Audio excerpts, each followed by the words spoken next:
সে বলছে এখন জনগণের সামনে, সাংবাদিকের সামনে, আমি আওয়ামী লীগ করি নাই, আমি আওয়ামী লীগ নই, বর্তমান আমি জামাত। জানের ভয়ে আল্লাহ তোকে হেদায়েতের বুঝ দান করুক, একটু আমিন কর। লতিফ সিদ্দিকী, কি নাম? আওয়ামী লীগের দোসর ছিল। এই লোকটা এত জঘন্যতম লোক, সেই লোকটা কোন এক বক্তব্যে তিনি বলেছেন মাহফিলে, আপনি বলি তার এলাকায় অনেক মাহফিল করছি, তিনি এক মাহফিলে বলছে যে আপনারা যখন মুনাজাতে দোয়া করেন তখন আমি আমিন আমিন বলি না। বলে কেন? কয় কারণ আমি কোন জীবনে গুনাহ করি নাই, আমি কেন আল্লাহর কাছে মাফ চাইব? একটু জোরে কর। ওই কি ফেরেশতা? কারণ গুনাহ তো হবেই আমাদের, প্রত্যেকটা কদমে কদমেই আমাদের গুনাহ হবে, আর গুনাহ সংশোধন হবে আমাদের তওবার মাধ্যমে, আত্মসমর্পণের মাধ্যমে, অনুশোচনার মাধ্যমে। জোরে বলুন ঠিক না? ওর বলে গুনাহ নাই। ওই হজ নিয়েও কত বড় একটা কটূক্তি করছে, আপনারা দেখেছেন, একটু জোরে বলুন ঠিক না? আল্লাহ বলে আমি ধরি না, তবে যখন ধরি আমি ছাড়ি না। আল্লাহ ছাড় দেয়, ছেড়ে দেয় না। এমন অপমান বাংলাদেশের কোন মন্ত্রীরাও হয় নাই, কোন মন্ত্রীরা হয় নাই। এত অপদস্থ আল্লাহ করাইছেন। আমার আত্মবিশ্বাস, আল্লাহর ঘর বাইতুল্লাহ নিয়ে, হজ নিয়ে, ওলামায়ে কেরামকে নিয়ে সব থেকে বেশি কটূক্তি করেছেন এই লতিফ সিদ্দিকী। আজকে জনগণের সামনে যে লাঞ্ছিত হয়েছেন, এটা কোরআনের অবমাননার একটা হিসাব। কথা কোন ঠিক কিনা? আল্লাহ দেখাই দিয়েছে। জনগণ ছেলেরা যখন তাকে ধরছে, লতিফ সিদ্দিকের দুই গালে, কথা কোন ঠিক কিনা? হ্যাঁ, তার কারণটা কি জানেন? এই লতিফ সিদ্দিক খুব ইসলামের দুশমনী করেছেন। সে বলছে এখন জনগণের সামনে, সাংবাদিকের সামনে, আমি আওয়ামী লীগ করি নাই, আমি আওয়ামী লীগ নই, বর্তমান আমি জামাত। জানের ভয়ে আল্লাহ তোকে হেদায়েতের বুঝ দান করুক, একটু আমিন কর, একটু জোরে কর। ভাইয়েরা আমার, বন্ধুরা আমার, আজকের এই মসজিদে আপনাদের মাঝে আমি গুনাহগার দুই চারটা কথা বলে গেলাম, ভালোবাসার কথা, মনে কষ্ট নিবেন না। আগামীতে দেখা হবে কিনা জানি না। আজকের এই মজলিসের মধ্যে যারা উপস্থিত আছেন সবাই আপনারা ওয়াদা দেন, যতদিন বেঁচে থাকবেন নামাজ পড়ে বেঁচে থাকবেন, মৃত্যুর পরে যেন নামাজি হয়ে যেন যেতে পারেন। আল্লাহ যেন কবুল করে। যারা যারা একমত আজকে ফজরের নামাজটা মসজিদে জামাতের সহিত আদায় করবেন, একটু ইনশাআল্লাহ জোরে করেন, একটু জোরে করেন ইনশাআল্লাহ। এই মসজিদের ইমাম আমার ছোট ভাই রাসেল মাওলানা, মাঝে মাঝে বিভিন্ন জায়গায় ওয়াজ মাহফিলেও তাকে দেখি। আপনারা এত ভালো একজন ইমাম পেয়েছেন, ইয়াং ইমাম।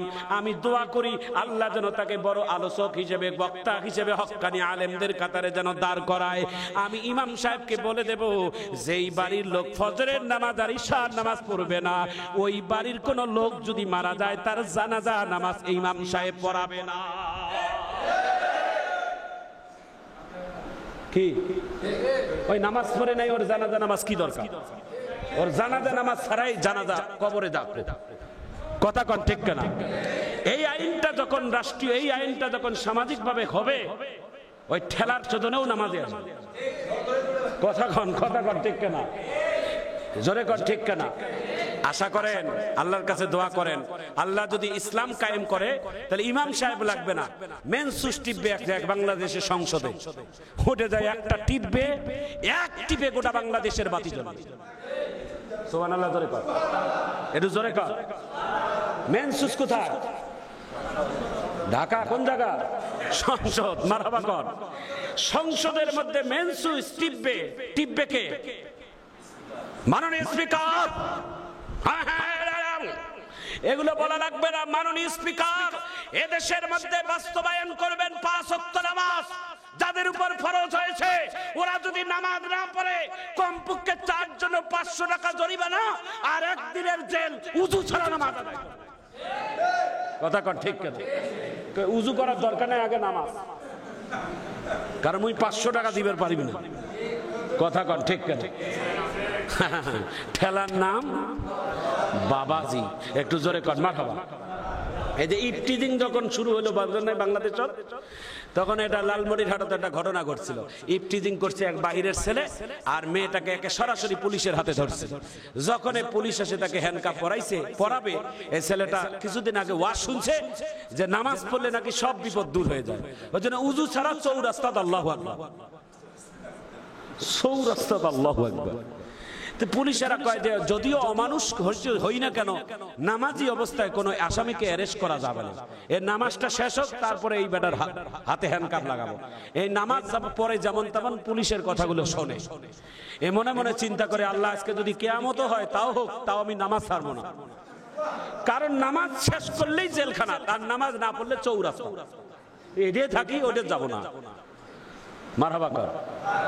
কিছুক্ষণ পরে যখন নামাজ শেষ করে না সেজদার যায়া এই বান্দাটা আল্লাহর অরিজিনাল ভাবে চোখের পানি ফেলাইছে, আল্লাহ আমি শুনছি নামাজের ঢং করলেও নাকি আল্লাহ তুমি মাফ করে দাও, আল্লাহ আমার উজু গোসল কিছুই নাই, আমি ঢং করেই নামাজের সেজদাত পড়ছি, যদি তুমি আজকে এই পুলিশের হাত থেকে ইফটিজিং এর মামলা থেকে আমাকে মুক্তি দাও, আমি কথা দিলাম এখান থেকে আমি গোসল করে আজ থেকে 5 ওয়াক্ত নামাজি হয়ে যাব। আল্লাহ তার মনের কথা কবুল করছে। ছেলেটার সাথে আমার সাক্ষাতে কথা বলছে সেই ছেলেটা নিজে, সেই ছেলেটা বলছে হুজুর আমি সেজদাত করে অরিজিনাল কাঁদছি, আমি অনেকক্ষণ পর সেজদা থেকে উঠে দেখি একটা পুলিশও নাই। একটু সুবহানাল্লাহ জোরে কর। রক্ষা করার মালিককে একটু জোরে কর। আমার ভাইয়েরা সবাই মসজিদে এসে নামাজ আদায় করবেন, এটা আমার অনুরোধ। আল্লাহ যেন এই সমাজটাকে সবথেকে আদর্শ সমাজ হিসেবে যেন কবুল করে, এটা আমাদের দাবি। এই জন্য প্রিয় ভাইয়েরা, হিসাব যদি আল্লাহ আমাদের কাছে নেয়, যত হাজি হই আর যত বড় বক্তা হই আর যত বড় আলেম হই আর যত বড় মুহাদ্দিস হই, জাহান্নাম ছাড়া কোনো উপায় থাকবে না। আল্লাহ যেন বিনা হিসেবে জান্নাতের ব্যবস্থা করে দেয়। আল্লাহুম্মা হাসিবনি হিসাবান ইয়াসীরা, এই দোয়াটা আমার রাসূল নিজেই করেছেন, আল্লাহ আমার হিসাব নিও না, আমাকে বিনা হিসেবে জান্নাতের ফয়সালা করে দিও। একটু জোরে কোন সুবহানাল্লাহ। যারা 5 ওয়াক্ত নামাজ আদায় করবে, আল্লাহ তার হিসাব নিবে না, বিনা হিসেবে জান্নাতের টিকিট তার হাতে দিয়ে দিবে। এটা হলো 1 নাম্বার পরকালের। 2টা 3টা আরো 2টা আরো আছে। আর একটা কি জানেন? নাম শুনলে সুবহানাল্লাহ জোরে কইবেন। আগে শোনেন, রাসূল বলছেন যারা 5 ওয়াক্ত নামাজ খুশু নিয়ে আদায় করবে, আল্লাহ তাআলা কিয়ামতের ময়দানে তার ভালো মন্দের ডান আমলনামাটা ডান হাতের মধ্যে দান করবে। ডান হাতে আমলনামা আসলে বুঝবেন আপনি জান্নাতি, আর বাম হাতে আমলনামা আসলে আপনি জাহান্নামী। যারা বামপন্থী তারা জাহান্নামী, যারা ডানপন্থী তারা হলো জান্নাতি।